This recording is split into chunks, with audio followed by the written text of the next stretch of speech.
back. Episode number 27, No Cap Sports Podcast, and we back at you with another one, man. So let's go and get it started, Josh. That was really ironic that I did that motion before this segment. My bad, y'all. It's not a good time to be a rapper. I'm just gonna keep it 100 with y'all. It's not good. Obviously, y'all have seen the murder recently of King Von, Chicago rapper. Came up under Lil Durk and O Block and all that. Really, up and coming guy. Personally, I thought he was a storyteller. I really didn't listen to a lot of his music, faithfully, but he did have a crazy story. It was probably one of his favorite songs. I know that's a song that really blew him up, but he was a lyricist. I think a lot of people, you look at the interview he did with DJ Academics, and just some of the live performances he's done and things like that, and he's not somebody that was crashing out or somebody that was headed down the wrong path. It just seemed to be an unfortunate moment of violence and manhood, which is oftentimes the problem with our young black people, honestly. So it's disappointing. He was shot by associate Aquando Rondo, who's from Atlanta. He has altercation with NLE Chopper, semi-recently. So yeah, what do y'all think about that? Oh man, I was sad to hear, bro. Von and Dirk, bro, that was some of my favorites. So when I saw that pop up on my TL, bro, I was like, man, that's a tough one, bro. That was a tough RP. It's just crazy to think about because, see the video of Deshaun Watson turning up the crazy story before a game. You saw LeBron Instagram post, LeBron James, rest in peace, all of that. So it's just like Bond is definitely a guy that had an impact in the sports world and everywhere throughout. Yeah, it was just crazy. Oh, what'd you say, Vance? Oh yeah, just R.I.P. King Von is just one of those guys where it's one of those things where it's 2020. It's like the things you never expect to happen, they actually do happen. True. It's sad just to see another young life take. No, seriously, that's the thing about it. Nope. There's video evidence. The situation. It looked like a situation that could have been handled a lot differently. And it's just sad to say that, a lot of things in hip hop in general, this is how situations are handled. So yeah, like both of my co-hosts, rest in peace to King Von. Yeah. No cap, I got called King Von 3 times in the mall this weekend. No cap. For real? Nick. No cap. That's wild. You do got to look like I'm looking at his picture right here, bro. Hold on, do y'all see it? Oh, that definitely look like Nick for sure. That's a good picture too. Oh wow! Yeah, that's the thumbnail for sure. Appreciate that, Vance. That's crazy though. I mean, some deadline news that I just literally got right before we started recording. Mo3, a rapper out of Dallas. People will know him. Rap guys will know him for him beefing with Yellow Beezy. Another Dallas rapper. I don't know. My co-host expressed no knowledge of Mo3 before the podcast. If I had to say, he's like the Dallas version of Kivo Money. Like he's gonna be really. Like, he had that sound like a long time coming over there. Yeah, I think he did. That's the only song I know about him. No love. He got like a real sing-songy type of rap style. But he's from East Dallas, I believe, and Yellow Beezy is actually from Oak Cliff. So, yeah, Yellow Beezy, check the score. And obviously, y'all have never heard of Mo3. Have y'all heard of Yellow Beezy before? Yeah. I mean, I didn't hear of both of them. Oh, so why you say no before? I'm like, what you tripping for? But, I mean, like, it's not, you know what I'm saying, bro? Like, it takes you a second, then you're like, oh, I heard this song by bro. I mean, okay, but if I had said Yellow Beezy, you would have been like, I know him off the bat, right? Yeah. Okay. Mo3, like, it took. That's what I'm saying. It's already check the scope. But yeah, he got shot in Oak Cliff. I'm looking at the video right now. His car was lit up. Wow, like multiple shots. So somebody was definitely on a mission. That's crazy. We're gonna pray for that man in his situation. We don't like to see no black people dying. And that's it. So yeah, it's really depressing to be a hip hop fan right now. But we have a slimmer of hope. Good news, some actual music. Kodak just dropped the Bill Israel project. Last night or today. Was it last night or today? Last night. midnight. Last night. Okay. Then Young Boy dropped at midnight too. I personally haven't listened to Only either on one. YouTube. You said what? Young Boy only dropped on YouTube, bro. I Only on mean, YouTube. he always drops only on YouTube. Like, but guess what? That's how he make his money. Like, it's smart. Yeah, bro. Not for real. But have either one of y'all listened to either one of those projects? But I'm definitely gonna bump that Kodak though. You know, Yeah, Freedom Man, Sniper. Yeah, for sure. J Boy holding it down though, for real. But yeah, with that's Young Boy. He just releases a lot of music. And the story of OJ that Nick didn't like. He That talks was about garbage. Hot garbage. It was kind of mid, bro. I'm not gonna lie No, to you. it was worse than mid, bro. What Joe Budden say? That's a 2-pack of ass, bro. No cap. Wow. So who's setting the tone today's podcast? Okay, Nick, I feel you. So yeah, I guess we're not gonna talk about that no more. So that'll be all. Oh, what you say, Vance? I got so this morning. I went to the doctor, right, for a checkup, and so everything was going good. Then he was like, wait here 1 second. So he comes back in 5 minutes later. He was like, Mr. Laws, I have something to tell you. I'm like, okay. He was like, Mr. Laws, I've never seen two fine best friends. At least one of them gotta be ugly. What's wrong with this man? What? What is wrong with this? What is wrong? Keep going. You don't need to get it, Nick. It's okay. Keep going. He not for the culture Vance. Cool. It's a TikTok, bro. Never mind. Somebody listening to it will understand it, bro. It's all right. Nick is not for the culture for real. Go ahead, do the thing. And so this week we got an NBA special episode for y'all. We're gonna be talking, draft, free agency, everything you need to know to get you ready for the upcoming NBA season. So since we're gonna do that, we're gonna go on and get the pick'ems out the way for this week. And so starting out first game Thursday night, Colts at Titans. Titans have been dominant with the run game all year. Tannehill has looked like a better quarterback in the league. And then Phillip Rivers went viral for trying to tackle Chuck Clark. So that was cool. So give me the Titans. Yeah, bro. The Tennessee football Titans. I think it's gonna be really low scoring. A lot of ball control on both sides, just running the ball. Jonathan Taylor versus Derrick Henry. I think the difference is gonna be Derrick Henry's gonna break 2 or 3 big runs that gets them touchdowns instead of field goals. So give me the Titans 26, Colts 20. Yeah. And so I think a big part of this game is going to be passing offenses. We know both these teams like to run the ball. We know the Colts have a very stout defense. The Titans defense is still a solid unit. But I think the addition of Desmond King is really going to pay dividends for the Titans in this game. So give me the Titans. And then, so next up, we got Bills at Cardinals.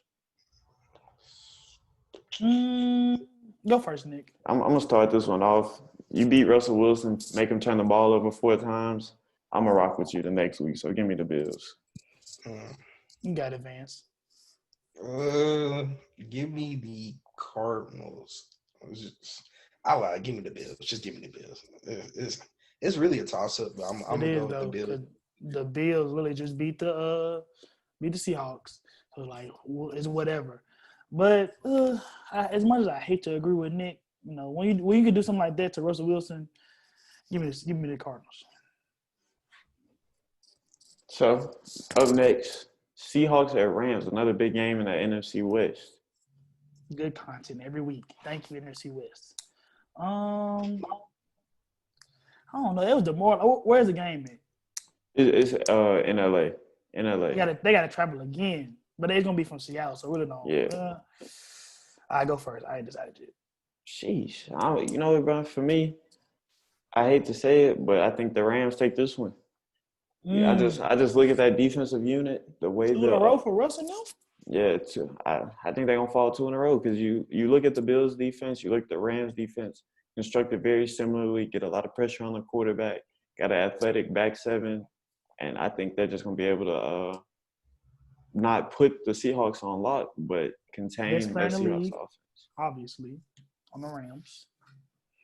Yeah. Go ahead, Vance. Statistically, the Seahawks defense is the worst defense ever. Are they the? Now, are they the worst defense ever? I'm sure there has been worse defenses, but I saw this other stat. It said with Jamal Adams on the field, the Seahawks give up a total of 100 more yards than him off the field when he doesn't play. But the Rams play defense. The Seahawks don't. Give me the Rams. Like it. Hey, I'm glad that's why y'all two are here for me to make decisions. I think I'm on the Rams too. You know, obviously, like I said, they had the best player in the league in Aaron Donald, probably the best cover man, and Jalen Ramsey still, like back seven. Yeah. NFC West, you gotta bring it every week. You know, there's no easy games in that division. 0-2 for us. And so up next, big divisional game in the NFC North, Vikings at Bears. Bears, you know, they still ain't really figured out their quarterback. I don't know. They got a Darnell Motley, however you say his name. You know, he's been a good second option opposite Ant Miller. You just gonna forget Allen Robinson? Oh yeah, you right though. You know, I'll be focused on my Memphis. What's up with bro? My bad. You right. All just pro so wide plain. receiver. Just All plain. pro wide receiver. Really nice, bro. He is though. That's a plain name, Allen Robinson. That's so generic. It's like a 2K creator, like one of the creators that'll be like one of the characters in my career. So not the main person. Like one of the people. His rival. Yeah, his rival or something. Who they playing again? My bad. Vikings Bears, bro. Vikings Bears. That's a great defense. Yeah, give me the Bears. Dalvin Cook's not gonna do what he been doing. That's big cap, bro. Yeah. Dalvin Cook's gonna definitely touch 100 yards on the ground. Probably another 100 in the air, bro. Give me the Vikings in a close. And with this one, I'm gonna have to rock with Vance because Dalvin Cook is Dalvin Cook, and he just makes everything go. And he hasn't been stopped yet since coming off injury. Back-to-back multi-touchdown games. I think he's gonna have another big game versus the Bears. And so let me ask y'all a question. Who y'all think is the better quarterback in that game? Kirk Cousins or Nick Foles?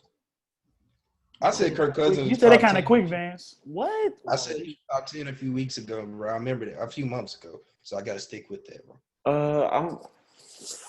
That's a good question. I like it. But I'm gonna go Nick Foles, bro.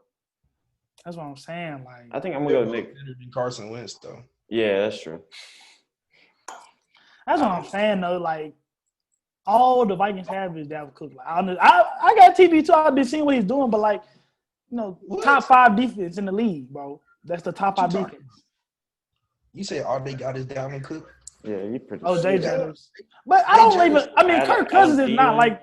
But okay, Kyle Fuller's back there. I'm saying like they're not going against a pool. They're going against an elite defense. So if you think Dalvin Cook can put up 200 against the Bears, you know what are you going to end up with? He doesn't have to put up 200. I mean, you said he would though. 100 on the ground, 100 on the. I mean, that's what Van said, but I think he's gonna do enough damage to win them the game. I'm gonna keep it. Definitely would touch 150, bro. Yeah, he gonna touch. I think he gonna hit that 100-yard mark rushing. No cap. 150 total, bro. We can bet that. I mean, NCAA rules say we can't, but yeah. I don't know. This is a hypothetical question, but I don't know what you're talking about right now. So agree to disagree. So last game of our pick'em this week: Chargers at Dolphins. A more interesting game than what it would have appeared to be, you know, when the season started. Yeah, the Dolphins have a top 5 defense now. Christian Wilkinson, you know, Byron Jones, you know, I mean Xavier Howard. Why I said Byron Jones? I mean, they got both of them. Oh, they do? Yeah. I be tripping, bro. I don't mean it. Tell. Bro, it's okay. You know, I'm a trenches guy, so it don't even matter what y'all be doing on the perimeter anyway. Christian Wilkinson, Andrew Van Winkle, you know, defense is about, you know, community and being more than some of your parts. That being said, I'm not picking the Dolphins. You taking the Chargers? Yes, Justin Herbert. It's to the Dolphins, bro. The Dolphins. The two are gonna be doing something nice stuff. Vance, let me hear what you got. Bro, the Chargers are really disappointing because on paper, bro, that team is nice, bro. Really defense. Herbert is doing what he's supposed to do. He's probably averaging. I need to go look at the stats. He's probably averaging the high 20s, maybe even low 30s points per game, bro. He's hooping. He's balling. He cracked 300 yards per game. I know Yeah, that. bro. Already? I mean, That's crazy. it's a 2-man race now for Rookie of the Year, him and Joe Burrow. But Yeah. I think Burrow's gonna end up with more wins to get him Rookie of the Year. But Herbert needs some help. That defense, they have the players, bro. They have the name brand players. I don't know why they're not clicking or what's going on. But They just the traded Dolphins Desmond are clicking. King. The Dolphins are clicking. I know that much. So give me Miami. Yeah. And so one thing I look at with the Chargers and their 6 losses have been by a combined 24 points. So it's not like the Chargers are a bad team. They're in every game they play. But you're playing a very good team and the Dolphins' very good defense who's going to limit your opportunities. I think Justin Herbert's still going to put up his numbers, but I think at the end, Dolphins are going to pull it out, get a big late game score, late game field goal to seal the victory for themselves. Okay, Nick. Both of y'all really, since y'all both predicted. So what's Tua's stat line looking like for the game then? I mean, Tua, in my opinion, Tua came out and played great against the Cardinals. I think he'll throw for around probably like he'll hit that 250 mark again because they're still missing some depth at the running back position, so they're requiring him to do a little bit more. So I think he'll probably hit 250. 250? Oh, yeah, I think 3 touchdowns, 2 in the air, 1 on the ground.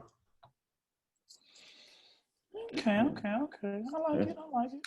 So got to stay tuned for the games this week. See who come true, Oh! what don't. And so now to get into the NBA segment of our show, as we promised y'all, we're gonna start out by ranking the top 5 players in the backcourt first. Then we're gonna come back to y'all and do front court players. But starting out with backcourt players, let me hear your top 5, Josh. Thank you, Nick.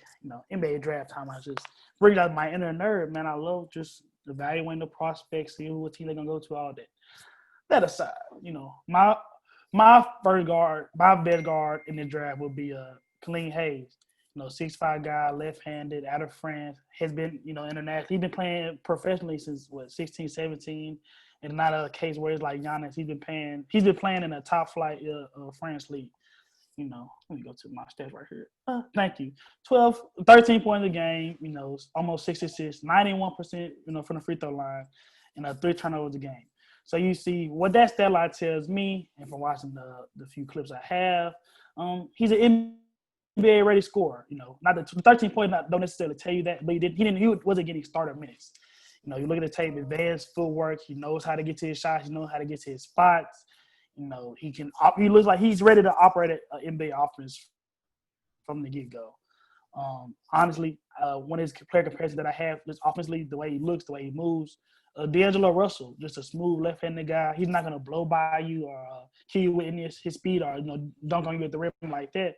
But he just knows how to play the game basketball, and he's really smooth with it. And one thing that separates him from D'Angelo Russell, which is going to be critical not only for his draft stock, but his development, is that he plays defense, and that's what really separates him from Baller Edwards for me. He's 6'5", long, 6'8" wingspan, and he has great technique and he gives great effort. He's gonna, heat the ball up in a press situation. He's gonna play good off-ball defense. So honestly, he's a complete package for me. Would you want that guard spot in today's NBA? The only real question, if I had to pick a concern, is a turnover ratio. Way too many turnovers, but he's a young guy. Like you expect that. And what other thing? He's a lefty, so he's only going to use his left. But I don't think those are really bad things.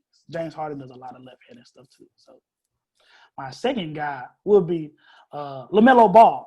6'7", 6'8" guy. Everybody knows who LaMelo Ball is. There's no reason to really me discuss it too much in depth. He's been a superstar since he was 14 years old. But that's the thing about it. Like he's really up to the hype. Playmaking, scoring ability, size, basketball IQ. The best case scenario I have for LaMelo Ball is Penny Hardaway. He just the way that he can, make things happen with the ball in his hands at that size. It's just really, Penny is to me. I'm not just saying that he's gonna be Penny Hardaway right out the bat, but there's a playmaking style. The best case scenario I see, it's But your comparisons are terrible, bro. But they're mine though. You feel me? You feel me? Like that's the whole thing about it though. Hold on, excuse me. My bad. Terrible shot selection. Even though he went to play overseas, his unique basketball experience dealing with his father. He's not gonna play like your typical basketball guy. Careless with the ball. Gonna take a lot of questionable shots. So they're gonna have to iron it out when he gets to the league. He shot 25% from three, 72% from the free throw line. So I don't think he's a bad shooter, but he needs to get better shots. And I don't think the NBA team's gonna give him the rope that he's had previously. So I said the worst case scenario is Evan Turner. So I'm saying there's a big gap of, where you can end up a big spectrum. So, I mean, what y'all think about LaMelo? I mean, I'm gonna save my LaMelo take for when I give you my top 5. Okay. But just know you got it messed up. Yeah. You got it messed up. Okay. Number 3 for me off the board would be Anthony Edwards. 6'4", combo guard. He looks like a combo guard, but in actuality, he's gonna be a shooting guard. 6'4", 225.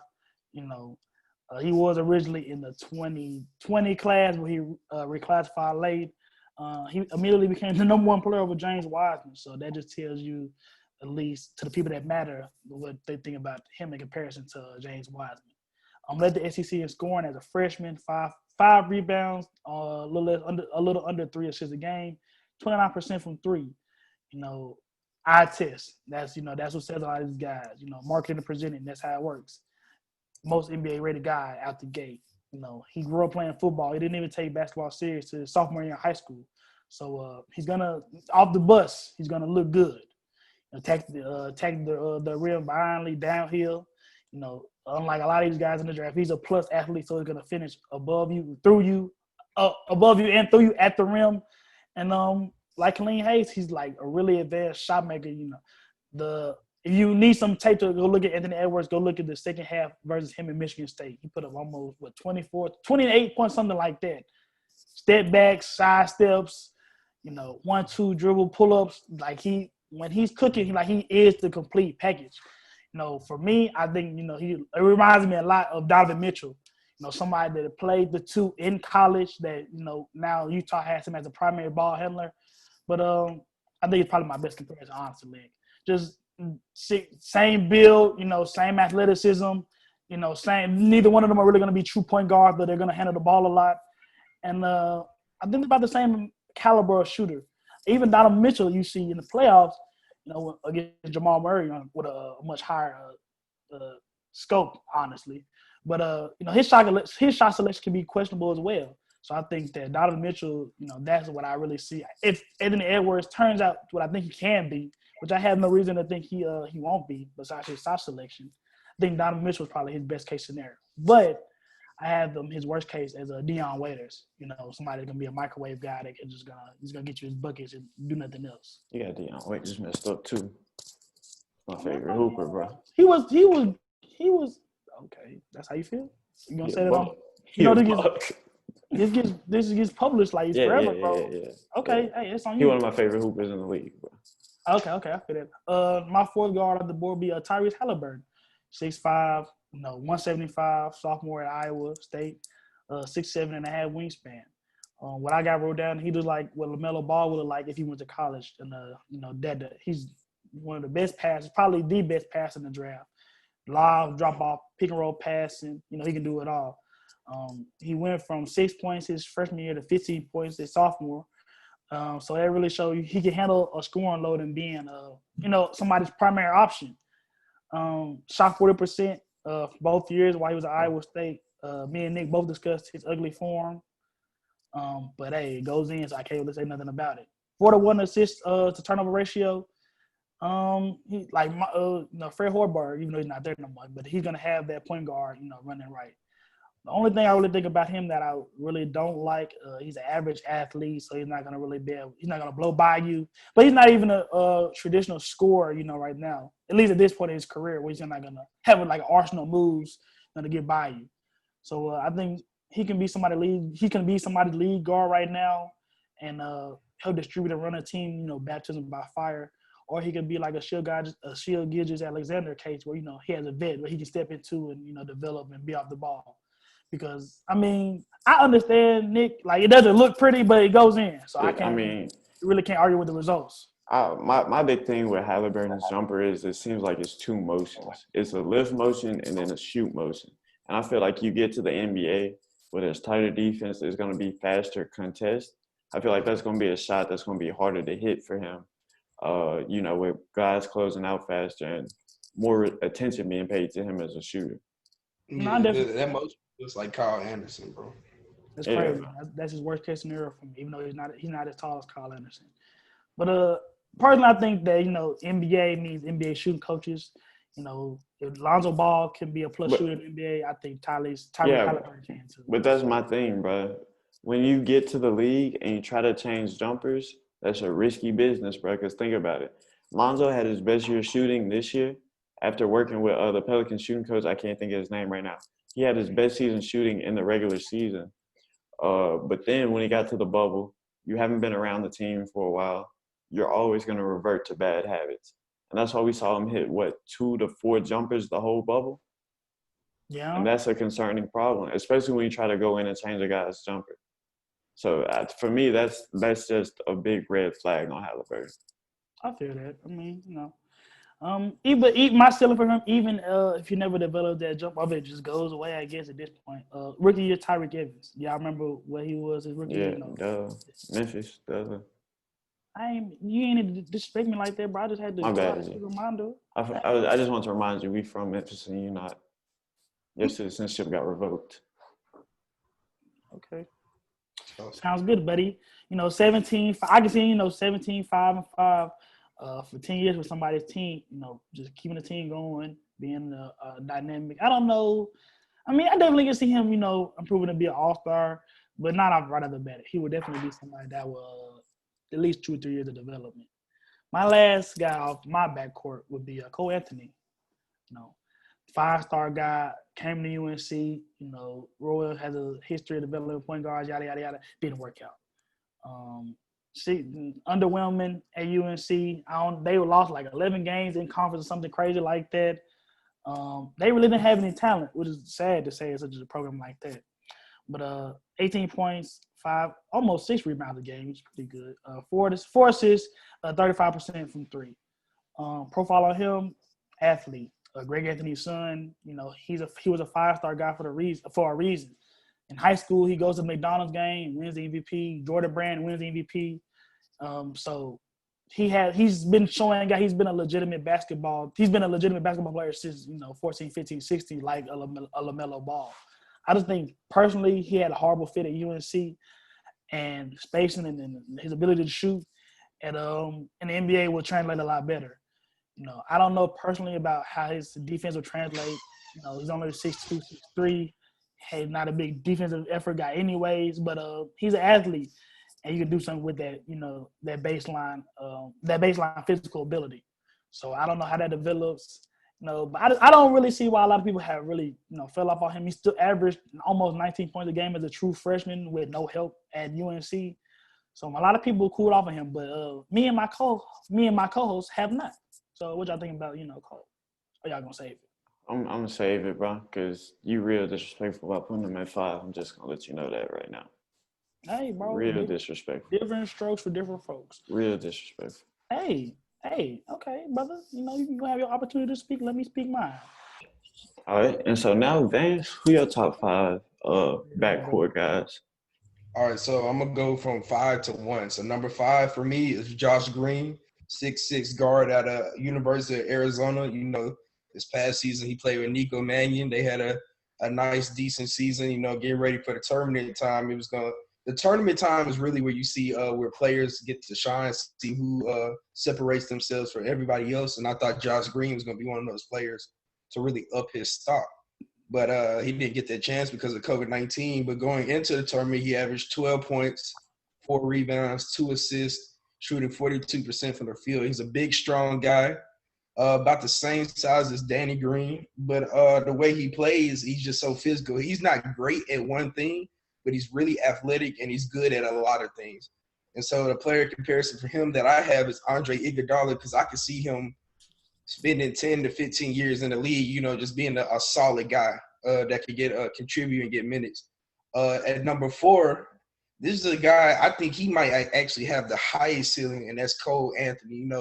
Like Josh said, he was playing on a pretty piss-poor team at University of North Carolina, but still averaged 18 points, 5 rebounds, and 4 assists. But the big thing about him was the 3 turnovers. But I'm not gonna put too much stock into the 3 turnovers.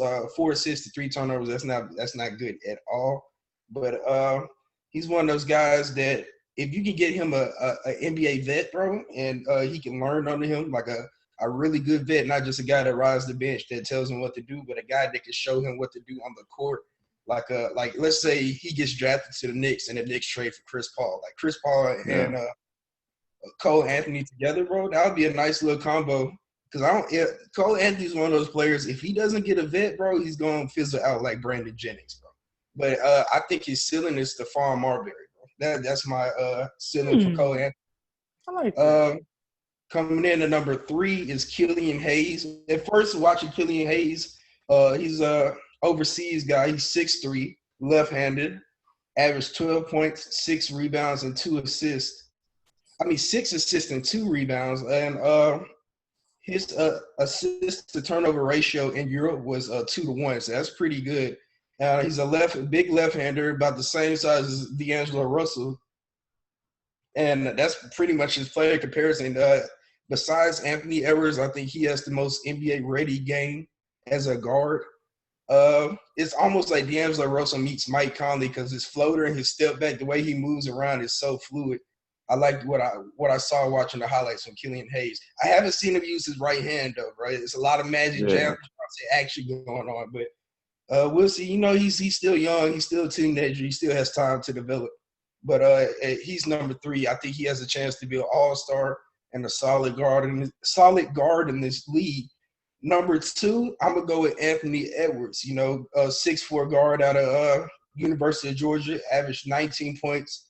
5 rebounds, 2 assists on 40% shooting, playing 33 minutes a game at Georgia. Big guy. I liked your player comparison, Josh. Donovan Mitchell. He's a pretty good player. Well, a pretty great player. He's one of those. I feel like this whole top 5 is just is one of those things where if you can just get them in the league and, get them solid minutes, all of them can contribute for years, could be veterans. While I don't think it's the most talented draft, I do think it's one of those deeper drafts where you're going to have players that can contribute and at the very least be coming off the bench for years to come, like in the year 2030. But at number 1, of course, I'm going to have to go with my guy, the big baller brand, stand up, sir. LaMelo Ball, Mr. 92 points.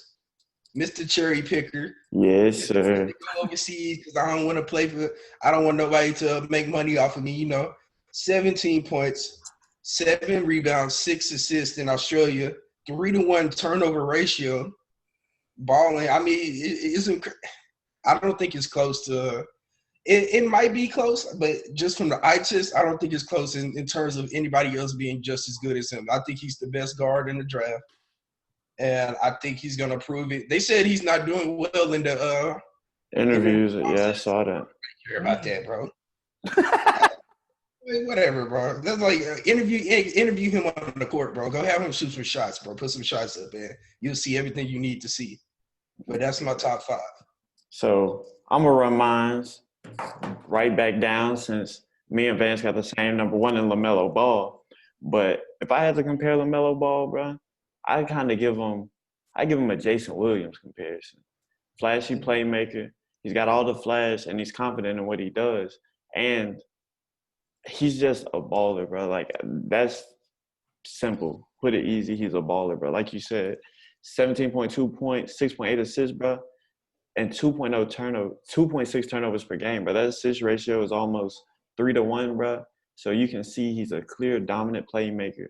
Even and playing in Australia with grown men as a 18, 19-year-old kid, bro. He had a dominant impact in that league.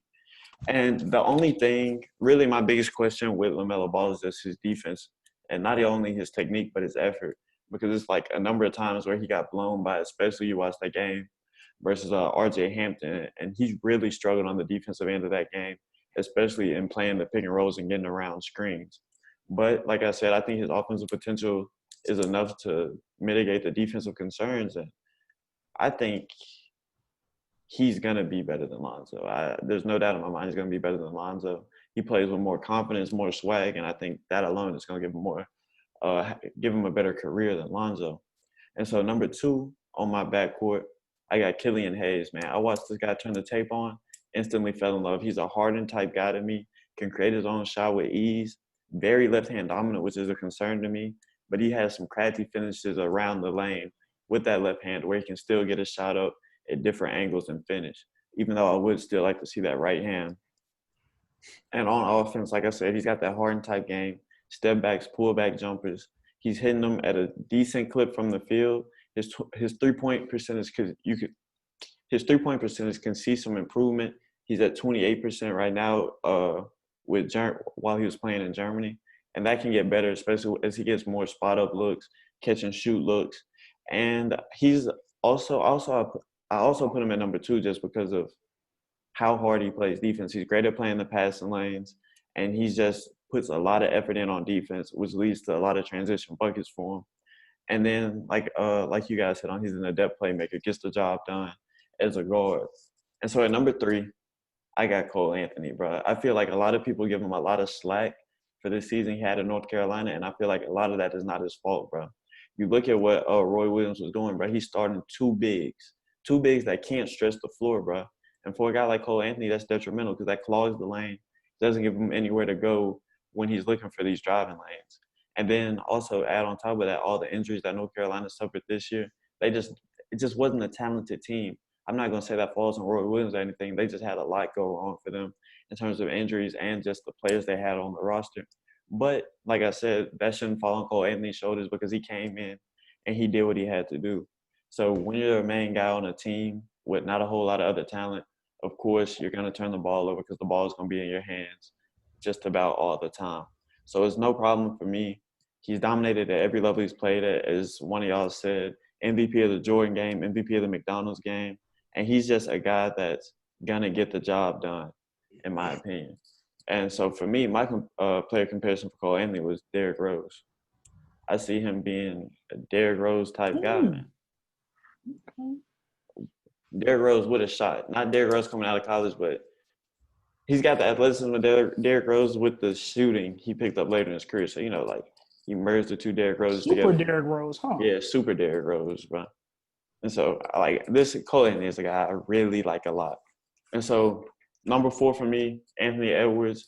I'm not as high on him as a lot of people are, especially after seeing his pre-draft workout. Multiple front offices saw that workout, and they were, kind of discouraged just because of his sluggishness and inconsistency with his jump shot.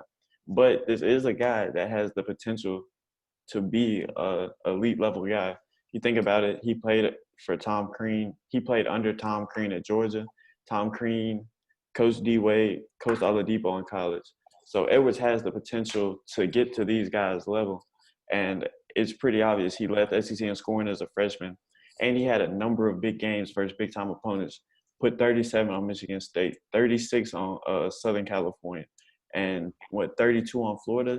He's a good scorer. He's not as much of a playmaker, which is a big problem for me. His assist-to-turnover ratio is concerning, like you guys said. But he's an explosive athlete, can put the ball in the basket in a variety of different ways. And so he's still a top 5 player in this year's backcourt, in my opinion. And the player to round out my top 5 backcourt players is R.J. Hampton, man. I just like the way he plays. I think he played well in Australia, considering he only played 15 games. But he put up a nice little stat line, 8.8 points per game, 3.9 rebounds, 2.4 assists, and 1.1 steals. And so you look at him, he's a guy that can finish in the lane, variety of different moves to finish, and he's just explosive with the ball in his hands. He has a smooth release on his jumper despite low percentages, so there's hope his jump shooting gets better just with time and repetition. And there's effort on the defensive end. So I think this is a guy that should be talked about when we're talking about the elite guards in this class. And so I like it. Just saying. I will say, though, I had a tough time coming up with a comparison for R.J. Hampton, bro. It's just Anthony Simons. Who? Anthony Simons. Hey, that's actually a pretty good comparison, bro. He got a tighter handle than Anthony Simon. I say Jamal Crawford, bro. He really tight. He can really get where we're going. It's the reason why Penny wanted him so bad, bro. Yeah, bigger guard, long arms, bro. Still can control the ball and control an offense. And so we talk about these top 5 guys in every class, and it's always like those late round guys that kind of show up and show out, if you know what I'm saying. So who do you guys think is a candidate to be one of those guys this year? One of those sleeper guys? Let me hear yours first, Nick. I want to throw it back at you. All right, for sure. So for me, I'm gonna go with Peyton Pritchard. He's a senior guard coming out of Oregon, senior point guard, 6'2", 206 pounds. But if you just look at his body of work at Oregon, you'll see this guy is legit. He's the first player in Pac-12 history with 1,900 points, 500 rebounds, and 600 assists on his career. He's the Pac-12 Player of the Year last year, Bob Cousy Point Guard of the Year, and he put up averages of 20.5 points, 5.5 assists, and shooting 46.8% from the field, 41% from three. So this guy's a shooter, can create his own shot off the dribble, can do a lot of things for offense, and I think he can bring a level of just diversity to our offense. He's a shot-creating guard who can also create for others, especially in those pick-and-roll situations. So who do you guys see? Wait, do you think he'll be a starter in the league, bro? I'm about to say. I think he has potential to feel like a six-man role, first guy off the bench, kind of similar to Alex Caruso, but more of a scorer. You know what I'm saying? Okay. I give you that, bro. I feel that for sure. Go ahead, go Vance. All right, so mine's another 4-year player. The ninth leading scorer all time in Big East history. He's been scoring since his freshman year. He came off the bench. It's Miles Powell from Seton Hall, 6'2", 195. On his career, he's averaged 21 points, 4 rebounds, and 2 assists at over 129 games. That's pretty impressive. And just to consider that he didn't even start his freshman year, but still averaged double digits, 10 points off the bench as a freshman. And he improved every single year. So 10 points his freshman year, 15.5 his sophomore year, 23.1 his junior year, which was his best statistically, and 21 points his senior year. But he was getting double teamed literally every single game. So he's an automatic bucket. Now he's not the best defensive player in the world, but he's gonna get the job done on offense. I just look for him to, be a little scoring punch, almost like Will the Thrill Barton, bro, just coming off the bench, giving you some points real quick. And, he's one of those guys that can turn the game around for you really quick. So I look for Miles Powell to come in and go into a scoring role automatically, instantly in the NBA. Okay. My guy is kind of similar to your guy. I'm about to go with Cassius Stanley. Guard, 6'6", out of Duke, 193 pounds. Freshman, 12 points a game, 5 rebounds, 36% from three. I never have understood why more people aren't talking about this guy as a low-level lottery guy, especially in this draft. He checks all the boxes at least right now. Able to shoot. He shot over 70% from the free throw line from Duke, 36%. So he's not only able to shoot, catch and shoot off the dribble a little bit. He has a smooth handle, and big time athlete, probably maybe the best athletes in this draft, if not the best.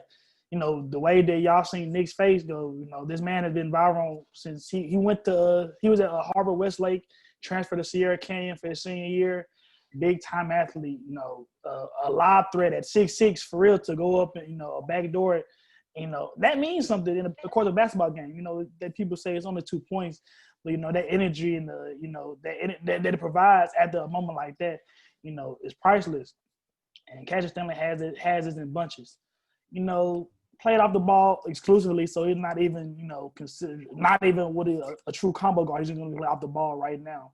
So, but I just don't understand. I don't hear a lot of people talking about him, especially with the stuff he's done in high school. Yeah, I think that's fair. I feel like all three of these guys haven't gotten a whole lot of hype or the hype that they deserve. Because you think about it, me and Vance mentioned 2 seniors. You mentioned a freshman who had a very good season as a star player on that Duke team. And then, other guys come to mind like Cassius Winston, 4-year guy at Michigan State. Nico Mannion, really talented high school guy, hasn't got a lot of buzz. But still, I think all of these guys can come in, especially in a year like this where teams have less time with players, don't have as much individual time. I feel like, it's just harder to evaluate these guys. You know what I'm saying? No, yeah, most definitely. That was a good pick. I'm not going to lie to you, Josh, bro. I forgot all about him. Yeah. Nobody was talking about him at all. He has a higher 11 versus a loser. His vertical is higher than Zion, bro. Real Gerald Green vibes, bro. I'm just and he can still knock the 3 down. That's what I'm saying. Hey, no cap though. When Gerald Green was in Phoenix getting 19, 20 a game, hey, Yeah, he could do that for exactly. real. That's what I'm saying. That's what, like you people get all the. That's where hype comes from. Being an athlete but even up and he goes to Duke and then still people aren't really talking about him like that. Like Cam Reddish, he had all the hype as Duke's third option, and honestly, Cassius Stanley probably had a better season than him. Yeah, Overall. and I would go out on a limb and say Cassius Stanley was the one option for Duke this year. Yeah, Trey Jones probably. Yeah, but it's Trey Jones Gotta is be more of a those. facilitator. You know what I'm saying? Then they have they have Vernon Vernon Carey. Carey. I feel like those three guys were on a level playing. You know what I'm saying? As opposed to having Zion, Cam, and I'm forgetting I mean, dude. RJ. RJ. Yeah, because like that's a clear hierarchy. You got Yeah. Zion, RJ, Cam. These Yeah. three guys, it could be anybody night, any given night. All right, so now we didn't get y'all our top 5 backcourt prospects, so now we're going to get into them top 5 front court prospects. Since I feel like we all had the same number 1 prospect, let's go and talk about him. James Wiseman, 7'1" center for Memphis. I want to hear your thoughts on this, Nick. All right, so for me, the big upside when you talk about Wiseman is his versatility. A big man who can run the floor, handle, and has shown some shooting touch. So you get that combined with a great defender just based off his size, 7'1" with a 7'5" wingspan. I think this is the hands down the best big prospect in this year's draft. I feel like, of course, he can improve in some areas such as foul trouble, which showed his head in the Oregon game, really limited his minutes and limited Memphis's effectiveness as a team in that game. I also think he needs to just get tougher, if you get what I'm saying, because I feel like a lot of times he's settling on being on the perimeter instead of using his size as an advantage and getting easy buckets in the paint. So that's what I think about James Wiseman. What about you, Vance? The big ticket, bro. Obviously, by far the best front court prospect there is in this draft. The best big prospect since Zion. But anyways, with the best center prospect since when? Maybe Anthony Davis. Like who's been a better center prospect since? AD was like what 2011. AD in the league for a while, bro. Unless you count DeAndre Ayton. I think he was more dominant though. That's the thing. But the thing about his player comparison for me is like Chris Bosh, bro. A nice player. He can do it from the inside. His mid range is gonna be really nice. He's gonna be one of those players that's gonna be really dependent on good coaching and good player development, because you develop him into a beast if he has the right coaching, bro. Like maybe even like hire somebody like a Amari Stoudemire or a Kevin Garnett to come, just mentor him on your roster. Yeah, one thing, talking about what's going to be a big key for Wiseman, I think guard play is going to be a really big key for helping him develop into the player he can be. Because you think about him getting in all these pick and roll situations, which I think is where a lot of his offensive upside lies, pick and roll, pick and pop situations. You get him with a good guard, they get some good chemistry going, he could become a really dominant big. Yeah. And the thing about that is like the top 4 teams already have nice guards, bro. Yeah. So the Timberwolves, they got D'Lo. The Warriors, they're the Warriors anyway. Yeah. Malik Monk, he gonna be off the juice, so he gonna be ready to come play along with Devontae Graham. I can't think of not Frank Mason, bro. Devontae Graham, bro. Oh yeah, Devontae Graham, bro. That's great. And Terry Rozier. Yeah. So they're gonna be. I mean, let's just say he goes top 5. He's gonna be fine because the Bulls have the 5th pick, do they not? Or the Cavs? Bulls got 4, Cavs got 5. Yeah, bro. So the Bulls, they still have Zach LaVine there and Kobe White. So guard play is not gonna be a problem if he goes top 5, which he definitely will. Most likely. I'm nothing set in stone. A lot of teams over here, they trying to make decisions on whether or not they want to trade picks or not. But I think he's definitely the best front court player by far. Even as a Memphis native, somebody that's seen James Wiseman play in person multiple times, I'm a little more bullish on him than my cohorts. Definitely still think he's definitely the most dominant front court player in this draft. He was #1 overall recruit in the 2019 class before Anthony Edwards reclassified. Nigga man mentioned it all. Rim protector, pick and roll big, guard like, still developing the unicorn thing. That's what everybody, wants to be. But I'm just a little bit more concerned. He only played 3 games in Memphis, as we know. But the one game that we did see him versus a ranked opponent was Oregon. Whereas Chandler Lawson, his former teammate, actually played for him. So he actually played against Chandler in that game. Ineffective, largely ineffective. 14 points, 12 rebounds, 4 fouls, 22 minutes. I mean, like I said, bro. Oregon really swallowed him up, though, and that's the thing. I wouldn't say swallow, but Oregon didn't have any NBA quality big. And he never had a chance to get going because he was in foul trouble, bro. Basketball is a rhythm game, believe it or not, bro. You pick up 2 early fouls and you got to sit the majority of the first quarter, bro. Your rhythm is thrown off. At 14-12 for an ineffective game, man. For a #1 pick, a lot of people, bro. For a #1 pick, though, that's what I'm saying. 14-12, bro. That's pretty high, bro. Yeah, that's still, in my opinion, that's still a good game on a national stage versus a Power 5 school. Let's not forget he was. Not that he have a great game, no, but it was a good game. Well, that's the thing you have to. That's a basketball skill, the ability to avoid fouls. We see it with our current unicorn, Jaren Jackson. But I'm saying, okay, so regardless of whether or not Oregon actually thought of it, which I think is the case, versus the case you think he just got into foul trouble. Either one is a significant issue. If he can't stay on the floor, or which is more concerning, I believe, is that he's a little bit more liable, like Nick say, not to be as tough as he needs to be and use those gifts. So don't be Keon Clark. Like, that's the thing. My feeling for him, like Van said, Anthony Davis. If he can get the right guard, the right big man to show him how to incorporate those guard and those physical gifts that he has, it could be a tough cover for any big in the next 10 to 15 years.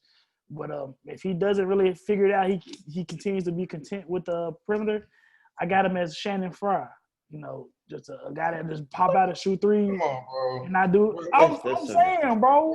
Who's your #2 prospect, bro? Don't do that, bro. Come on, bro. Oh, I'm saying my front court now. My whole front court. No, just give us your #2, bro. Oh, Dini Avidovic. I hope I said that right. I don't think we have anybody that listens to our podcast in Israel. I'm sorry, I'm not. It's not a foreign thing for me. I'm a native English speaker, so but y'all know who I'm talking about. Yeah, praise your man. All right, bro. Somebody gonna be sending hieroglyphics tweet to you, bro. I'm upset. Man, is but anyways. Talk to me about him, bro. 13 points, 6.5 rebounds, 3 assists. But EuroLeague 2019 Adidas Next Generation Tournament. 24 points a game, 12 rebounds, and almost seven assists. And they made the first team with that. And that was when he was 18. Yeah. This is a professional league, brother. So, honestly, he gives me Luka Doncic vibes. He has the dinosaur arms. He can't move, like that. But we said the same thing about Luka, having that baseline athleticism, how that would affect him. So that really has probably pushed his stock up. He's a legitimate 6'9", but yeah, he's gonna be a guard. I probably should have put him in the guard rankings. But I had him in the front court because I don't know. It don't matter, but I don't think 6'9" people can be considered guards. I don't know. Yeah, he is listed as a forward, but my big knock on this guy is over half of his offense comes from jump shooting, and of those, of that half of his offense that comes from jump shooting, 91.3% of his jumpers were from 3-point range. So he's a guy that cannot create his own shot like that. And that's a huge problem for me, looking at a guy who's looking to translate his game from overseas to the NBA. So unless he's going to be a spot-up guy in the NBA, I don't think that his ceiling is that high. Yes, he brings some playmaking in terms of passing the ball and setting the offense, but other than that, I would say his offensive game is very underdeveloped, especially when it comes to creating his own shot. Who do you say his ceiling is? I said Luka Doncic. Hey, I'm telling you, you got to really get out. I don't know what niggas talk about. He exposes mismatches in the post. But that's the thing about it. The NBA right now, what's it evolving to? Step back threes. So you see it as a weakness. I personally see it as a development skill set. Yeah, but I But mean, today, you can say step back threes, but the man is shooting 22.9% on all off the dribble jumpers. but Luka just shot. Is almost going to be MVP and what shot 30% from three last year, 31%, 32%. Like, what are we talking about here? Yeah, let's also talk. I mean, you're right. I understand what you're saying, but my thing is this: he's gonna be as he's a really good player. I really like him a lot, but I think this era of basketball is gonna be where he would be most valuable at. And that's what everybody's looking for: big playmakers, somebody big head of the ball. Giannis, LeBron, that's what the trend is, and this guy can do that. Yeah, but I think my number 2 overall player is better than your number 2 overall player, and I don't think it's a debate. And who is that? I got Obi Toppin, bro. National Player of the Year this year in college basketball, bro. Led Dayton to the top 10 in NCAA rankings, bro. He shows up in the big games, dropped off 25 against Georgia, 24 against Virginia Tech, put 18 on Kansas, bro. And this is a guy, another versatile guy, not in the same mold as James Wiseman, but he's versatile and he can do a lot of things on the basketball court. Talk about an explosive athlete. You look at the crazy dunks he can pull in transition when he's by himself. He's a guy that can stretch the floor and handle the ball. And he also has sound mechanics in the post, solid footwork with quick spins, drop steps to get easy buckets against mismatches. And then he's also just got a great feel for the game, knows when to pass, knows when the double is coming. And he's just a good player in my opinion. My only concern with him is he a 4 or 5 standing at 6'9", 220?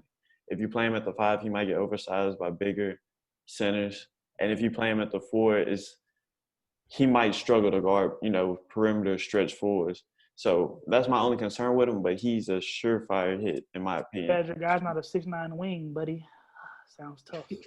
Man, I also got Obi Toppin in my number 2, averaging 20 points and 7 rebounds this past season. The way he be jumping out the gym, bro. That's crazy, bro. Hey, but my NBA comparison, as of right now, is Blake Griffin, bro. I think he has that type of ceiling where he can control the ball on the block or from the wing. I like what I see from him. But another NBA comparison, you compared a player to this player, but I think this is more towards Obi Toppin, and that's going to be Rudy Gay, bro. Just on the wing, being able to score off the wing, drive past somebody and get a bucket. Y'all got Obi 2, I got Obi 3. There's nothing wrong with him as a prospect. I just think that DNA just offers a little bit more versatility and upside in playmaking. But Obi Toppin, like you said, came on the scene, burst on the scene. He redshirted in 2018. All American consensus everywhere. Jump out the gym.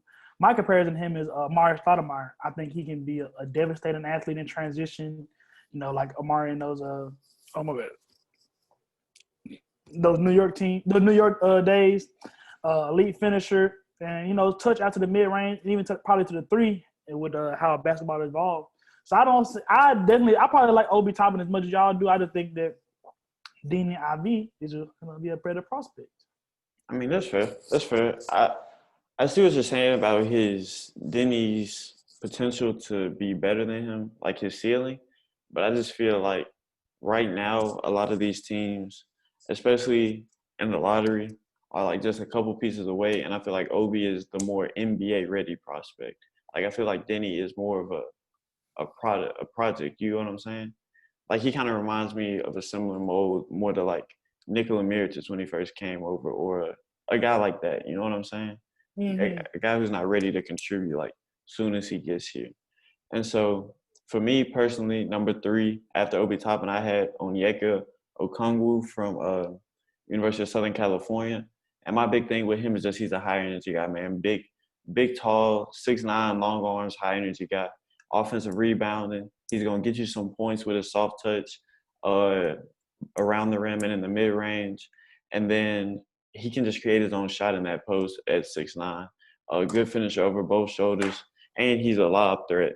And I think that's one of the biggest things, one of the biggest strengths in the NBA now, not just stretching the floor in terms of like spacing, but stretching the floor vertically and forcing, defenders to have to worry about the consistent lob threats. And so I think that's where a lot of his upside comes from, is his ability to catch lobs, his energy, and then his versatility on defense. He's disciplined on the defensive end. When he's forced to switch, he stays on his feet, doesn't jump for pump fakes and things like that. He stays grounded. and contest shots well. So I think he's one of the better defenders in this class of big men. So that's what I got on my guy Onyeka. I also have him at my number 3. Averaging 16 points, 8 rebounds, and 2 blocks in college. A prodigy, another one of the prodigies from LeVar Ball's School of Hoopers, bro. Straight out of Chino Hills, played with the Ball brothers. He's going to be the 3rd player drafted out of that one of the greatest high school teams of all time, 2016, Chino Hills. I like everything I see from him. He reminds me of Wendell Carter on the block, but he's a little bit more athletic and he's a better defender. Okay, I'm definitely not a fan of Okongwu. He's still in my top 5, so I'm gonna reserve my my analysis for him for when he falls there. But for me, I mean personally, Jalen Smith offers everything that Okongwu does at 37% from 3. 16 points, 10 rebounds a game, 3 blocks a game at Maryland. He went to the tournament, so he had some some postseason basketball experience. Yeah, I think that as much as I like as much as I don't like Okongwu, I still see the defensive versatility and rim protection that he brings. But Jalen Smith can do the exact same thing, honestly. I think that people have mocked Okongwu going as high as like 3 to Charlotte. Yeah. I think that's absolutely ridiculous. How tall is Jalen Smith? 16. 16. Yeah, so I just think that Jalen Smith, he was a 4 or 5-star guy coming out of high school, highly recruited, and he chose to stay close to home in Maryland. And I think I personally see him as to be a clearly better player than Okongwu. So that's fair. That's fair. Like I like Jalen Smith, but he didn't quite crack my top 5 for me. It's just I had some concerns about him more, just like versatility and things like that. Because you get Okongwu, he's more versatile, especially on the defensive end. And in my opinion, he's a better finisher in the paint. He's more of I don't want to say traditional big because he's still 6'9", but he's more of a post big. You get what I'm saying? And I would. My bad, because I definitely would agree with that. I think Okongwu was a little bit more graceful, agile, and that probably not exactly probably not rim protection, but switching, guard on the perimeter. I definitely think he has an advantage. But it's kind of the same thing with me with James Wiseman. I just think that California guys in general, they come up, they're not going to really be bangers. They're not going to be the most particular, toughest guy. Whereas I think Jalen Smith is going to bring his work tail to lunch every day. He's going to eat you up. One thing I want to look at considerably, which is incredibly ironic considering what I just said, but Evan Mobley and James Wiseman matchup they had in high school. What it like to me, Evan Mobley got in a lot of dug downs and really kind of took James Wiseman lunch in the mismatch. And those are the 2 players. That's what I would see in the hypothetical mismatch between Jalen Smith and Okongwu. And that's how I see their player prototypes. I think Okongwu is a little bit more naturally gifted, can probably turn out to be the better player if he maximizes his gifts. But for right now, somebody that I'm going to know can give me 16, 10, and 2 blocks, give me Jalen Smith. Yeah. And I mean, I'm not going to lie to you. Onyeka has a very similar stat line, 16, 8, and 2.7 blocks. So very similar players we're talking about here, but contrasting play styles because Onyeka only shot – Your percentage ain't similar. I know that. I mean, Onyeka only shot 4 threes on the season, hit 1 of them. So yes, he shot 25%, but he doesn't have the same volume as Jalen Smith. Sure. And I mean, he still shot 72% from the line, so it's clear he can. He has shooting touch. So anyway, who is your 4th overall front court player, Vance? Oh, well, my 4th overall front court player basically had those exact same stats that you just mentioned for both of those players, but he's doing it from the 4 position. That's Precious Achiuwa out of University of Memphis. 16 points, 10 rebounds, 1 block, 1 steal per game. He's just one of those high energy guys. No matter what he does, he's going to play hard. He's going to give you the effort that you want, the effort that you need. And sometimes it is even to the detriment of the team because he's almost – I'm not going to say this isn't his player comparison, but just watching him play, it reminded me of him. And that's a young Zach Randolph when he was with Portland or the Knicks. It was just you throw the ball down to him, don't expect to get the ball back. because he's gonna try to go get a bucket, which I respect, bro. I mean, he lost his partner in crime, James Wiseman, after what, 3 games? Yeah, It's like, five games. yeah, bro. So it's like, what more can you ask for? But he delivered. You know, he had that team contending, on the brink of making the NCAA tournament. They probably had to win 2 or 3 games in the tournament, but he was looking real good, and he's averaging those exact same stats we just mentioned for the 2 prior players, Jalen Smith and Onyeka Ongonku. So. Yeah.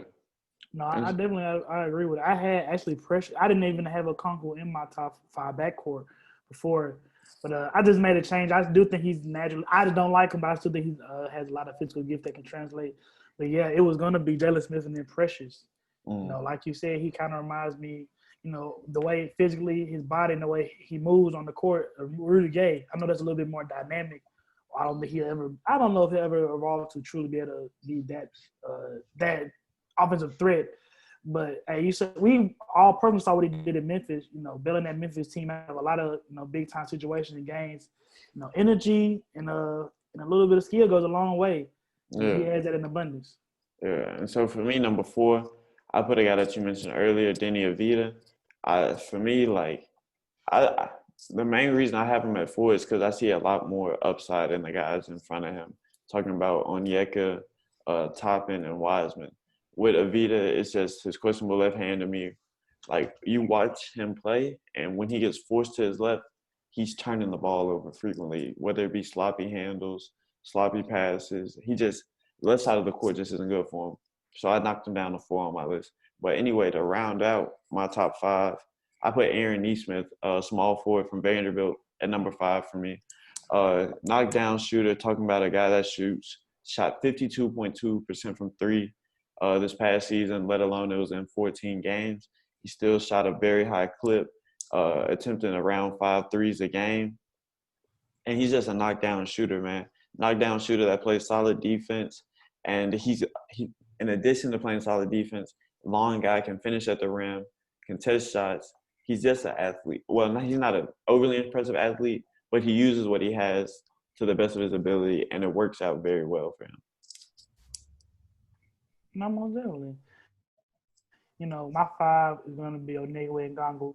You know, we've discussed them honestly too much on this podcast already. You know, I feel like a lot of the defensive versatility and the fluidity that he brings. You know, people are comparing him to Bam Adebayo or what's the other guy? The Diallo from Kansas. And I think those are pretty good comparisons. You know, that again, that's what coaches want immediately when once a rookie to come in. What can you do on the defensive end?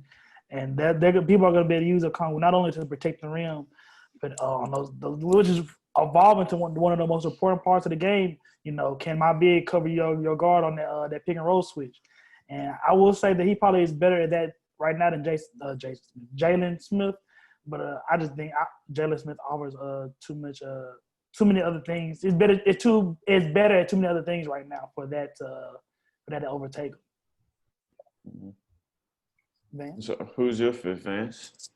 All right, so my number 5 is going to be Jalen Smith, you know, keeping it pretty much consensus. I didn't have the foreigner. I'm sorry. I just really didn't know how to pronounce his name. So that's why I put him. But Jalen Smith, out of inside out guy, he can really get it done. His ceiling, I don't think he's going to touch this ceiling, but he does have a high ceiling because he can do so many things, just like Josh said. And that's going to be LaMarcus Aldridge.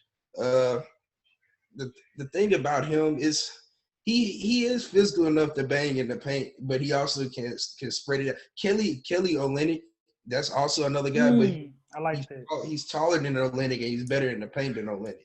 So that's another guy. Just the fact that he can shoot threes at that height, bro, that's scary. So he has a high ceiling, and he's another one of those guys that's it's going to be dependent on player development. Yeah. And so, those are top 5. So, yet again, who are y'all sleepers when it comes to front court guys? My sleeper, my bad, because you all man. Jaden McDaniels, 6'10", small forward he went to UW Washington, top 5 all-star, top 5 high school guy, 13 points, almost 6 rebounds, 2 assists, and 34% from the 3 at his 1 year at Washington. This is really more of a potential and tools type of guy.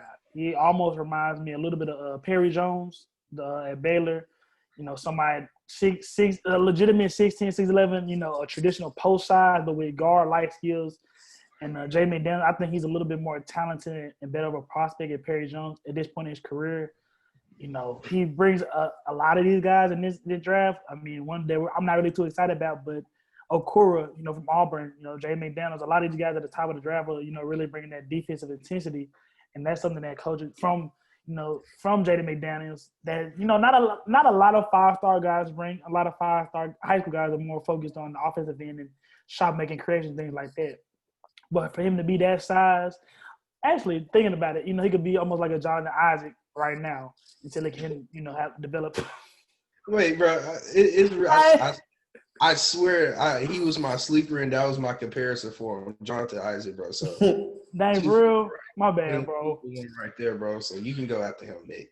Yeah. So my sleeper, I went with Vernon Carey Jr. from Duke.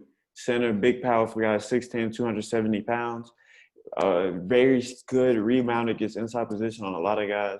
Dominated the ACC when it came to the boards. He showed some shooting touch, mid-range, even popped a couple threes this year at Duke. And he's just a powerful paint presence. I'm not going to call him Shaq, but he plays like Shaq, if you get what I'm saying.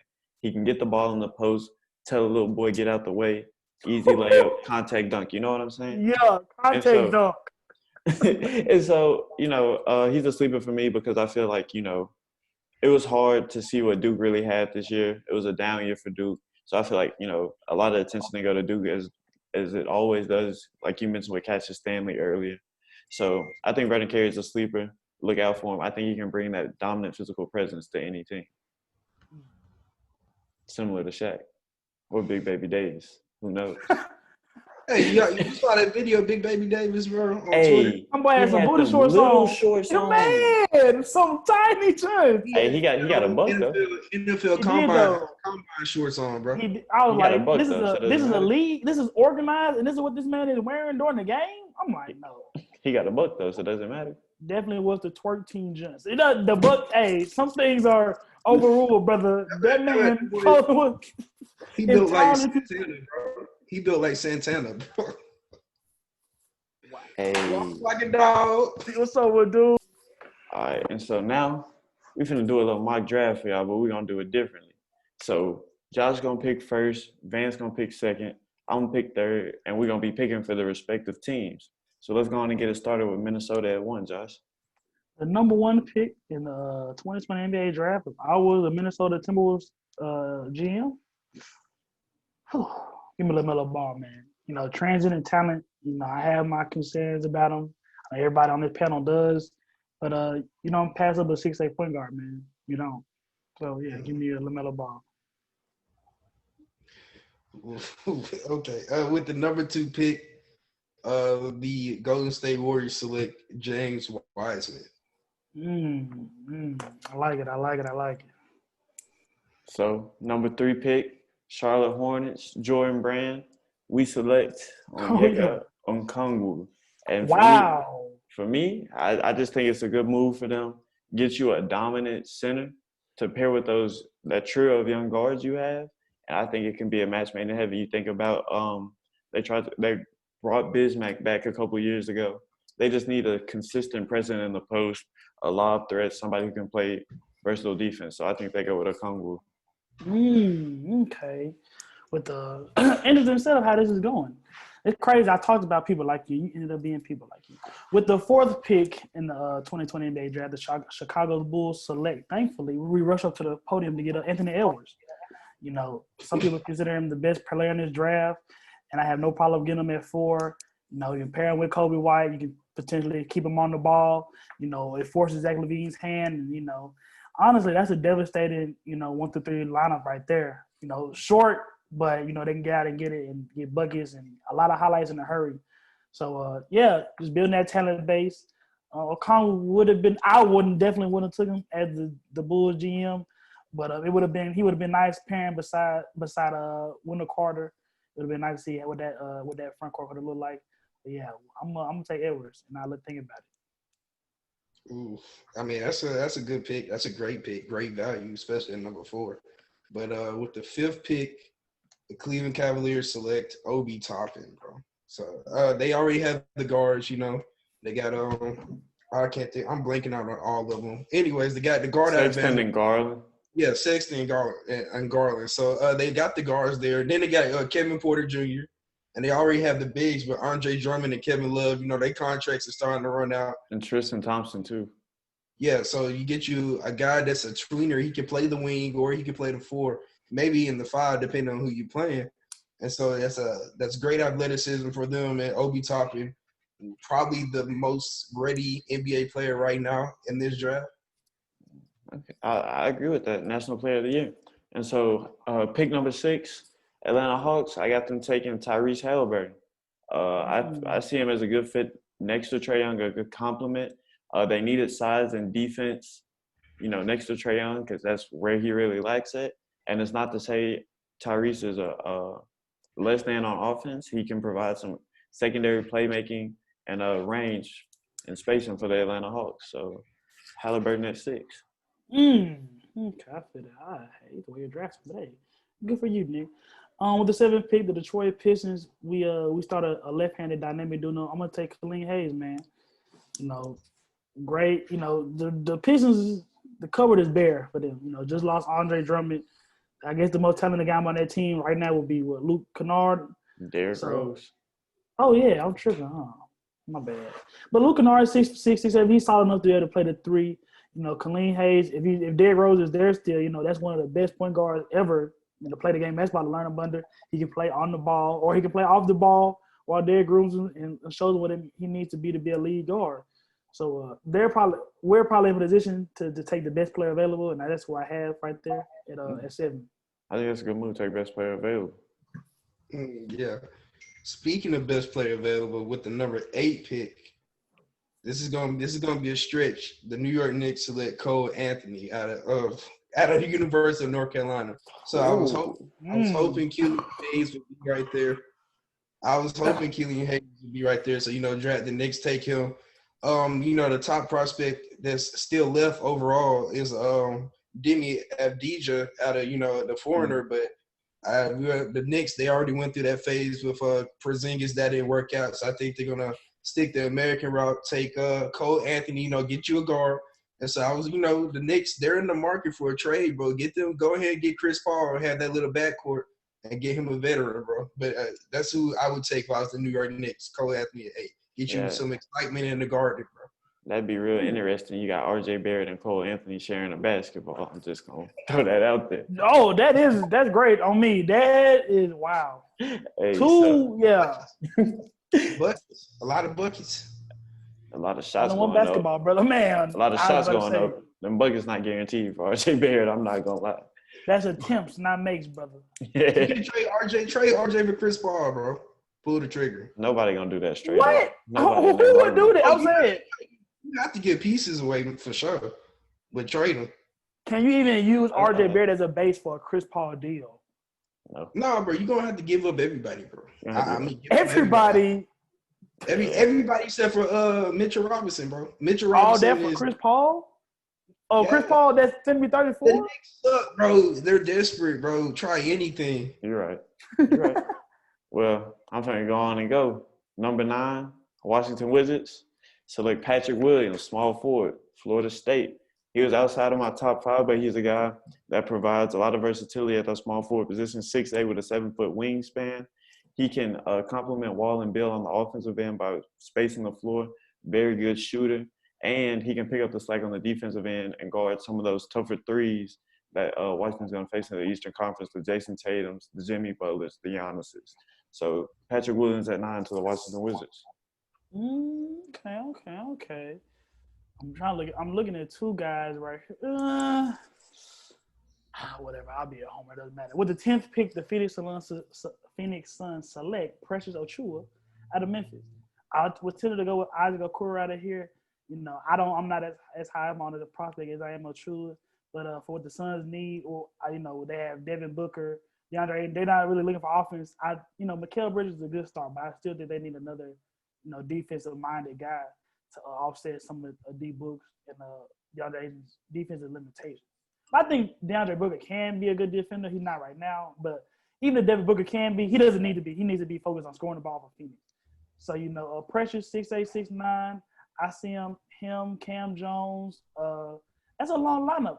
Cam Jones, 6'8", 6'9". He can shoot the ball. And Precious, he would kind of provide, a dirty work man for that Suns team. Somebody that can, clean the boards, guard another team's best wing player, and just maximize everybody else's strengths. Pick the San Antonio Spurs select Demi Avdija. We kind of let him slip all the way out of the top 10. That's kind of surprising after he was given so much praise. But, his comparison to me, in my opinion, is Danilo Gallinari. He's really aggressive. Gallinari, but prior to tearing his ACL, he was doing really good. I could see him being a 20-point per game scorer in the league, bro. Being a consistent contributor. Maybe he might be a journeyman. I don't see him being a cornerstone to a team, but he definitely could be one of those contributor players, almost like a Trevor Ariza. No matter where he goes, he's going to contribute. Yeah. In terms of you talking about Denny slugging at the top 10, personally, the teams I needed really didn't need scoring, playmaking, things like that. I definitely would have wanted to put him in, New Orleans, Phoenix, any of the places I went to, but Zion, and you have some of the places like what Nick said. I drafted for places that had legitimate, primary offensive option, and I think that's what Denny evolves into, honestly. And something like a Dario Saric, something like that. He could be that type of player, but I think given the opportunity, that's a pretty low bar. Not gonna lie to you.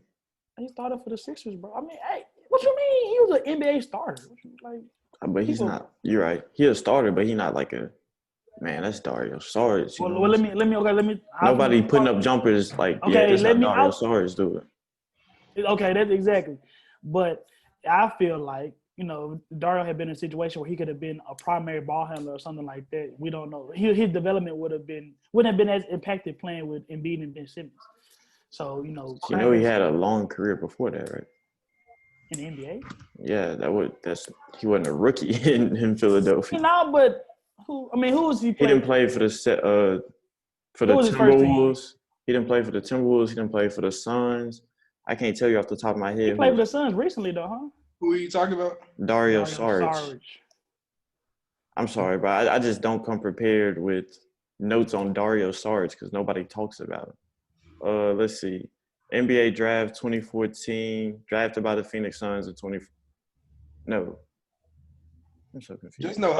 He was drafted by the Suns in 2014, got his rights traded to the 76ers. He debuted for the 76ers in 2016, played for the Timberwolves 2018, plays for the Suns right now. So you see how this man, he started off with the 76ers, huh? Yeah, he did. But he got drafted by the Suns, so I was confused. That's on me. You see how this man trying to derail it, trying to stop a good You're right, bro. That's on me, bro. Yeah, bro. Just know hieroglyphics Twitter is gonna kill us for sure. Hey, I handle hieroglyphic Twitter, bro. But like I was saying, I think that with more room to operate in a higher offensive ceiling where he can develop, his perimeter and playmaking ability, he could be a higher end version of a Dario Saric. So, but he didn't fit on any of my team. Dario Saric is also a shooter. Yeah, this man cannot shoot though. He's not a bad shooter. Dario Saric's not an excellent shooter. You're right, bro. But I just really don't like that comparison, bro. Hey, brother, I'm glad you didn't make it. Why though? Why does it irk you so bad? Dario Saric isn't a playmaker. He's a pick and popper. You gotta look at his pre-NBA film too, bro. That's exactly. You watched pre-NBA Dario Saric film? Be honest. Yes, he was. He's only 24, 2016, 2017 all rookie. That wasn't that long ago. All right, man. For sure. But anyway, with the number 12 pick, Sacramento Kings selects Aaron Nesmith, small forward Vanderbilt. I feel like if he gets down to this point in the draft, Sacramento's going to swipe him up. Great shooter, like I mentioned earlier, knocked down 52% of his threes in only 14 games. And he just adds another scorer and floor spacer to that Sacramento roster, open it up more for Bagley in the post, Giles in the post, and De'Aaron Fox for some driving lanes. So I think he's that complementary piece that Sacramento needs to make that playoff push, which they weren't able to make this year. That guy they need to, spread the floor and make everybody else around him better just with his shooting touch. Feel that. At 13, New Orleans, there is the back end of the lottery anyway, so I think they're in a position, to take the best player available. I don't know. They don't even really have a spot, that they would really need anybody like that. Did you draft RJ Hampton already or no? Nah, RJ Hampton's still on the board, man. I swing for the fences. A legitimate offensive weapon. Lonzo Ball, he had the facilitating ability, but not the shot. Josh Hart has the shot and the defense, but not the playmaking ability.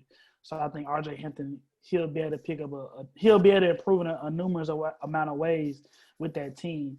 And Zion, I think Zion could be something this league has never seen. But for right now, he's mostly a 3 to 4 dribble player.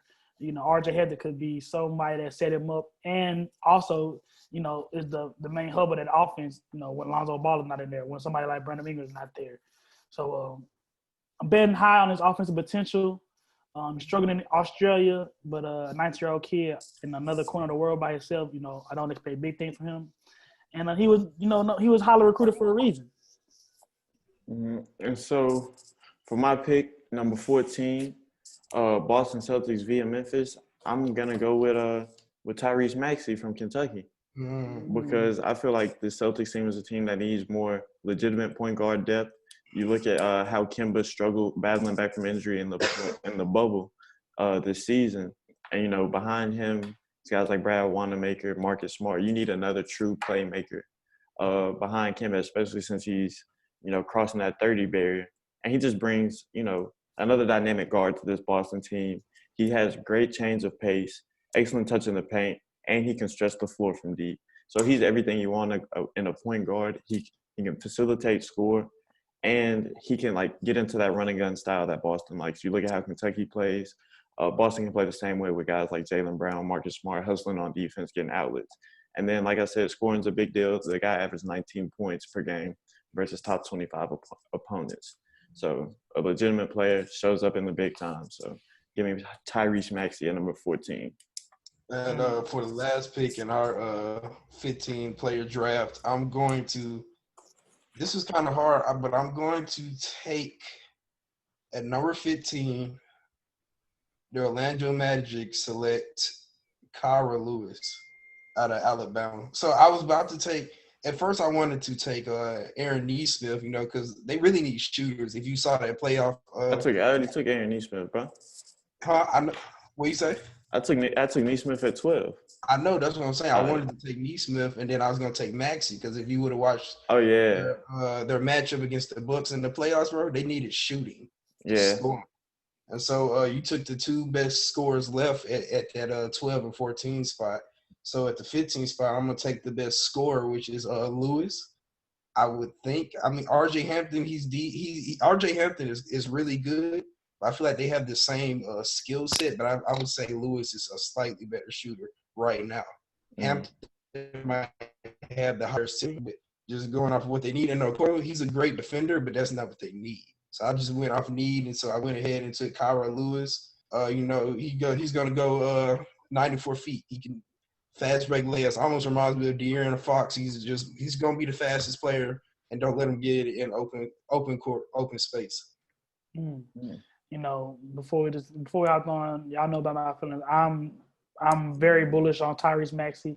I don't think that I just feel like it's too common to see a guy that really an average athlete be able to score a lot of points. He's not particularly efficient. What did you do for the three at with 29% from three at Kentucky? Not a lot of things really are. He don't really pop on tape for me. I mean, when I'm looking at Maxey, I'm looking at more of a guy that's can get to the rim. You look at his change of pace going downhill and his touch in the paint. That's really what sums it up for me. And then you throw in the playmaking ability. I just think that Maxey can bring a lot to a team, especially a talented team. Because yet again, I feel like he's kind of in that similar boat as Cole Anthony. Not a whole lot of talent around him, forced to do a lot of things. So, of course, his numbers aren't going to look as great as they would have if he was surrounded by talent. Because the talent is there on tape, hands down. The numbers might not show it, but the talent is there on tape. And you can see that by the way he plays in these big games for his top 25 opponents. It's just crazy that we would have to say not a lot of talent at UNC and Kentucky. That just shows you the state of college basketball now. Yeah, I mean, look at the state of college basketball. The number one pick has played in Lithuania, Australia, and the JVA was that? Is that what it was called? Yeah, JBA. Yeah. So I mean, yes, college basketball is changing. Guys want to get paid. Guys want to still go to the NBA. It's just hard to explain, bro. College basketball is changing for sure. I feel that. A couple guys that I want to talk about that I didn't have right here drafted. I didn't have in the top, the lottery or the top 15, but I still think could be impact guys. Tyrell Terry, definitely somebody at the Stanford point guard, 6'2", 6'3", but he's just a dynamic guy. I don't think he was a top 100 guy coming out, but he just knows how to run the team. He reminds me a lot of DJ Augustine, but he's just real dynamic. He's shooting over 40% from three. Pick and roll maestro, passing with both hands. Guys like that, you need guys like that to run your second unit or to fill in where your starter is hurt. Just somebody knows how to play the game of basketball, is going to shoot, take open shots, not stretch himself too much. He's not going to be the most physically dominant or, the top athlete, but, you need people that's going to be able to run a basketball team efficiently and just know where to be at. And Tyrell Terry definitely does. And so with that, hope you guys are ready for the NBA draft. Another exciting NBA season coming to you soon, December 22nd. Already know what's up with that. More hoops coming in. Wait. Before y'all go, who's gonna have the best career in this draft? Ooh, that's a good question. James Wiseman has too many tools to fail. He checks too many boxes.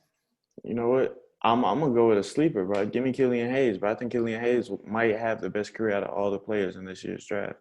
You just look at the skill set he possesses. He has 3 professional years under his belt in Germany and 2 in France, and just the way he plays fits today's NBA. Like you cut his tape on, and it's like, am I watching James Harden? You know what I'm saying? Similar moves, similar step back, creates a lot of separation, especially. And he's just dominant on the offensive end, and he can be just as dominant on the defensive end. So I really like Killian Hayes. I understand. Thinking about me with James is, like Nick said, the evolution of the league. I think James already has a certain amount of guard-like abilities and skills and ability to operate on the perimeter. I don't think he tries to exert that too much. But with that being said, that'll continue to develop. He'll continue to be able to deploy those skills more efficiently and be able to know when do I need to take a step back there, when do I need to take a 2-dribble, pull up from midi. So I think that all the physical stuff that he checks, only thing I think about him is about his motor and being need to rev up. But today's NBA, honestly, it's becoming less and less of a problem as more guys are, coming in and just unless not super elite star, but 7'2" with the ability to handle the ball, shoot the 3. How do you fail? Yeah. All right. And last question, bro. Who's gonna have the better career, Jaren Jackson Jr. or You said Jaren Jackson Jr. or James Wiseman? Yeah. Ooh, that's a good question. I think if you ask me right now, I'm gonna go Jaren Jackson Jr. He's already set records for hitting multiple threes in consecutive games. He's shown that he's a legitimate player in this league, shows up for the big games. And for me, Jaren Jackson is just – I feel like Jaren Jackson plays his role better than James Wiseman will. Because I feel like James Wiseman doesn't really know what his role is as a basketball player yet. He's somewhere in that gray area between I'm a post player and I'm a pick and pop guy. I'm a stretch 5. You know what I'm saying? I feel like he doesn't know who he wants to be as a basketball player. But I feel like Jaren Jackson knows who he wants to be and is comfortable in that role. And we've seen him grow, take major strides from year 1 to year 2. So I definitely take Jaren Jackson for having a better career, I think. I feel that. I like that a lot. I mean, honestly, I think Jaren Jackson would be a great person for James Wiseman to look to, actually, in terms of how can I be this guy that shoots all these threes and yet still be dominant in the paint. And they share a lot of characteristics. They share a lot of similarities, honestly, in terms of unicorn status, tending to be foul prone, but you're right though. He's already doing it in the NBA right now. But that's those 2 to 3 inches that he has with him makes him a legitimate 5. And if he can develop and look, if he plays the same way Jared Jackson does with his skills, he's gonna be better. I think. That's a good take, bro. That's a good take. And so with that, hope you guys enjoyed this week's episode. Make sure y'all like, comment, subscribe. Yeah. We got y'all covered for everything. You saw we just did a whole NBA episode for y'all. Next week might come to y'all, it might be tennis, man. You never know with us. I lied. I don't know about tennis, but I was about to say I don't think playing. Our audience is not about tennis, brother. You're right. We probably got some tennis heads out there. Some people that care to see Serena and Venus. We support Black women on this podcast, but that's not our flow, brother. Vance, do you have anybody in particular this week who this podcast is for? You're on mute, bro. Oh, my bad. I said shout out Kamala Harris, bro. That's all. Of course. Yes, shout out Kamala Harris. Black people are up. Black women are up. Check the scoreboard, y'all. Hey, there's a lot of bad stuff going on in 2020, but it's good, we can count this as a victory.